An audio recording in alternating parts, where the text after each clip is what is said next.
시청자 여러분 안녕하십니까? VOA 뉴스투데이 시작합니다. 유엔 안보리가 대북 결의로 금지한 금수 품목을 북한이 여전히 중국과 러시아 등과 거래하고 있는 것으로 나타났습니다. 특히 기계류에 대한 수출입이 가장 많은 부분을 차지하고 있습니다. 첫 소식 오택성 기자가 보도합니다.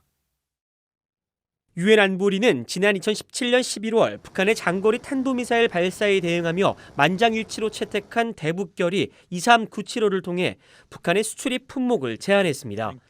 안보리 결의의 6항과 7항은 구체적인 품목 번호를 정해 해당 물품은 아예 다른 나라와 거래하지 못하도록 했습니다. 대표적인 수입 금지 품목은 전기기기류와 이에 대한 부품, 철과 철강, 산업기기류 등이고 수출 금지 품목은 농산품과 기기류 등입니다. 하지만 국제무역센터 ITC의 자료를 분석한 결과 북한은 여전히 중국, 러시아 등과 금수 품목을 거래하고 있는 것으로 확인됐습니다. 북한이 지난해 1월부터 11월까지 중국에서 가장 많이 수입한 금수 품목은 전기기계, 장비, 녹음기 등으로 약 274만 5천 달러 규모입니다. 이어 기계 장비 등 62만 8천 달러와 차량 42만 2천 달러 순이며 이 밖에 철과 철강 제품 등도 26만 6천 달러 규모로 수입했습니다. 북한은 러시아와도 금수 품목 거래를 이어갔습니다. 북한은 러시아로부터 지난해 1월부터 10월까지 산업기기류와 철강 제품, 알루미늄 제품 등 총 5개 금수 품목에 대해 162만 달러어치 물품을 수입했습니다. 또 북한은 러시아에 14만 달러 상당의 산업기기를 수출하기도 했습니다. 대북제재위가 인도주의 지원 목적의 대북 반입으로 제재 면제를 승인할 경우 예외에 해당될 수 있는 가운데 이 같은 북한의 금수 품목 수출입에 중국과 러시아가 개입한 것은 최근 중국, 러시아의 대북 제재 완화 추진과 연계될 수 있다는 분석이 나옵니다. So I think this is part of a larger strategic game in which China and Russia now are seeking to pressure the United States into being more forthcoming with sanctions relief. 해거드 교수는 그러면서 앞으로 미국이 북한에 일부 제재 완화를 제공하는 방향으로 움직일지 여부가 북한의 금수 품목 거래 문제의 관건이 될 것이라고 말했습니다. VOA 뉴스 오택성입니다. 미국과 한국이 동의하고 함께 행동할 때만 북한 문제 해결에 성공이 가능하다고 미국의 비영리 민간단체인 미국 외교정책위원회가 최근 밝혔습니다. 이 단체는 지난해 11월 이뤄진 중국과 타이완, 한국, 일본 등 4개국 방문 결과를 담은 보고서를 통해 이같이 밝히면서 미국과 한국의 관계는 매우 어려운 시기를 맞고 있다고 지적했습니다. 한국 국민들은 비핵화 회담에서 진전이 있을 때까지 북한과의 경제 교류를 보류하도록 미국이 한국을 압박하고 있는 것으로 생각한다고 지적했습니다. 이번 동북아 4개국 방문 대표단에는 수전 손튼 전 국무부 동아태 차관보대행과 제임스 줌 왈트 전 국무부 동아시아 태평양 담당 부차관보 등이 참여했습니다.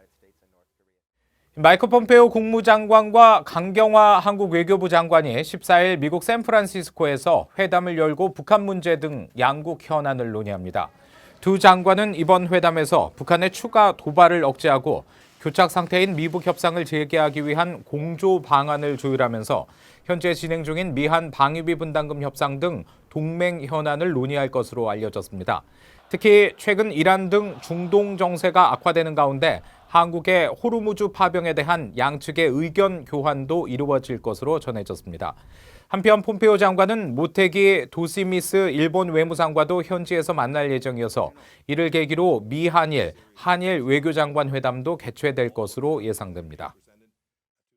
미국 국토안보부가 핵심 인터넷 보안 해법 중 하나인 가상 사설망, 즉 VPN의 취약성을 지적하며 경보를 발령했습니다.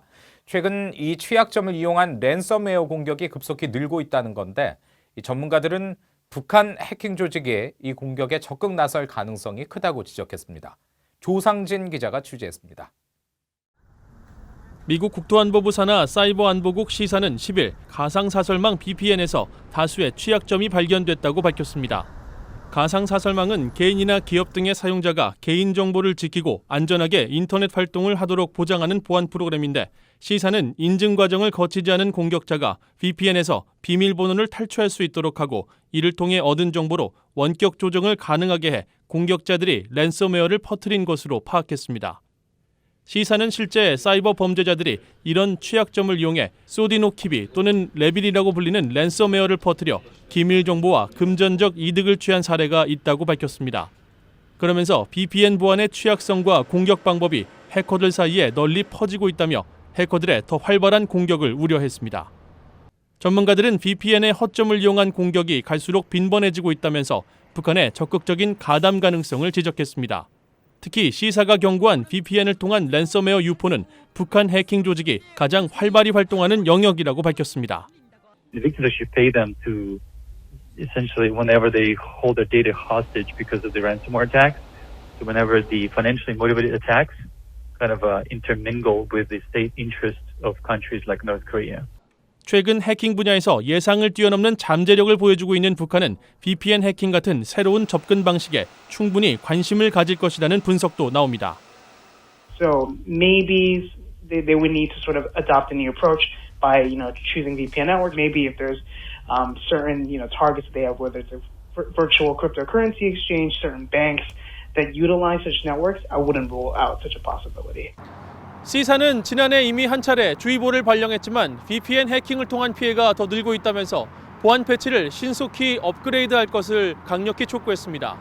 VOA 뉴스 조상진입니다. 북한의 핵무기 개발 자금을 막기 위한 국제사회의 감시가 지속되는 가운데 중국 기업들이 북한 핵무기 개발에 연루돼 있다고 전 국무부 고위당국자가 지적했습니다. 또 현재의 대북 제재는 최대 압박이 아니라며 북한의 자금줄을 완전히 끊는 제재가 중요하다고 강조했습니다. 김영교 기자의 보도입니다. 데이비드 애셔 전 국무부 선임 자문관은 VOA와의 인터뷰를 통해 북한에 대한 최대 압박 캠페인은 문제가 많다고 지적했습니다. 트럼프 행정부가 집권 초 북한을 압박하기 위해 공격적인 조치를 취했지만 김정은 위원장과 직접 외교 협상을 벌이면서부터 힘이 빠졌다는 겁니다. So to say that we are at maximum pressure is an illusion. Maximum pressure would be maximum law enforcement, maximum military pressure short of war, and maximum covert and under-the-table pressure through all instruments of national power. 애셔 자문관은 그러면서 중국엔 북한 기업들과 관련된 합작 회사가 80여 개나 있고 그중 절반은 북한 지도층의 자금을 관리하는 39호실과 연계돼 있을 것이라고 지적했습니다. 또 북한의 핵무기와 관련한 중국 회사들도 있다고 말했습니다. We've got to get our heads straight and realize that Chinese businesses that are key to Chinese nuclear weapons programs and missile programs have been involved for years in partnership, some clandestine, some even somewhat publicly, with North Korea's companies. 중국 쪽을 제대로 건드리지 못하면 대북 제재는 효과를 낼 수 없다면서 해법 중 하나로 중국 내 은행들에 대한 추적을 강조했습니다. Pursue the banks in China that are providing financial means for North Korea to access the international financial system. Some of those banks happen to be very large Chinese banks. I don't think it matters. I mean, we can designate a bank until it comes into compliance.